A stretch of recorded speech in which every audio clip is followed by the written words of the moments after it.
अब आपके SSC CPU में सिर्फ 15 दिन बचे, सिर्फ 15 दिन लेके चलो। हाँ, अगर देखा जाए तो 18 दिन है, बट 15 दिन लेके चलिए। तो 15 दिन में हम क्या करें सर? बहुत कंफ्यूजन हो रही है। इंग्लिश भी पढ़ लें, जीएस भी पढ़ लें, मैथ्स भी पढ़नी है क्या, रीजनिंग भी पढ़नी है क्या सर? कुछ ऐसे टॉपिक्स बता दीजिए जिससे नंबर्स इंक्रीज हो जाए। तो देखो, क्लियर सी बात पहले लेके चलो, इन 15 दिन में कुछ नया नहीं पढ़ना। सबसे पहली चीज ये ठान लो कि इन 15 दिनों में कुछ नया नहीं पढ़ूंगा या पढ़ूंगी। हाँ, क्या चीजें पढ़ सकते हैं? कोई छोटी मोटी चीज याद करनी है, जैसे स्टैटिक में कोई चीज है, जीएस का पार्ट है, उसका छोटा कोई पार्ट है जिसमें आप अवार्ड्स याद कर सकते हैं, जिसमें आप कुछ ऑथर्स याद कर सकते हैं, बस। डेप्थ में अब किसी जीएस के नहीं जाना, ना ही हिस्ट्री पढ़नी है पूरी तरीके से नई सिरे से, ना ही पॉलिटी पढ़नी है।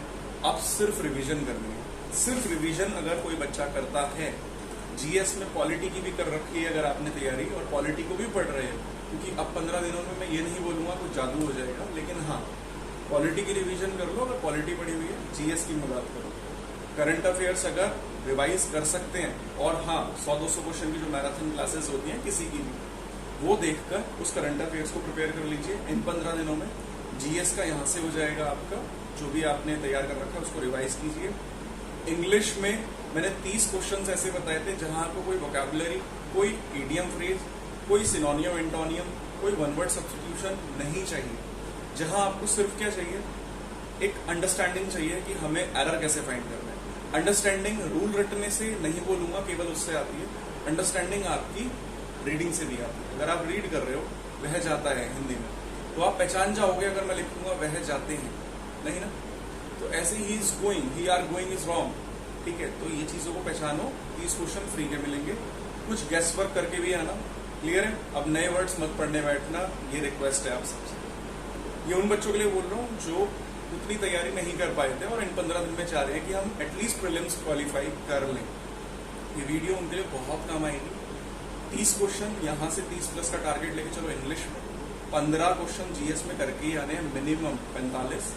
फिर आपके 25 से 30 क्वेश्चन अरिथमेटिक क्वेश्चन से आते हैं, जो कि आपका मैथ्स पोर्शन है, ठीक है? मैथ्स के अंदर आते हैं।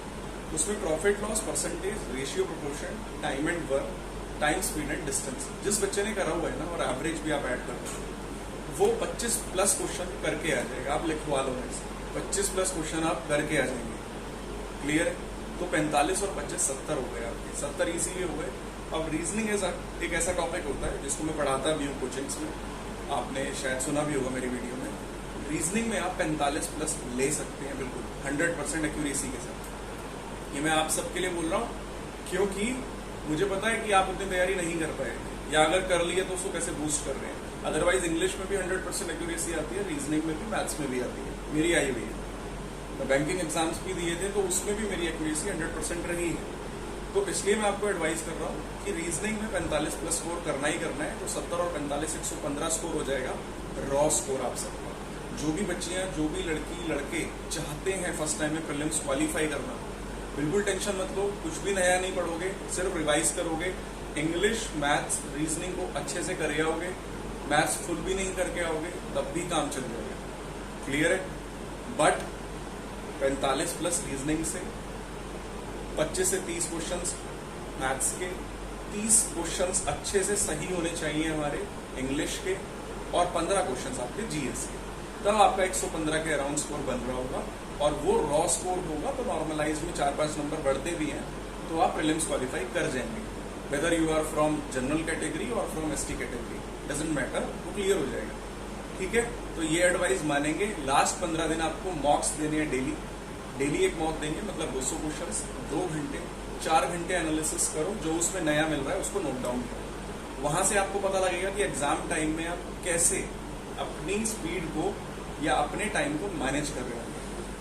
मॉक को अटेम्प्ट करने का तरीका मैं आपको एडवाइस कर रहा हूँ, एक एडवाइस सजेशन दे रहा हूँ।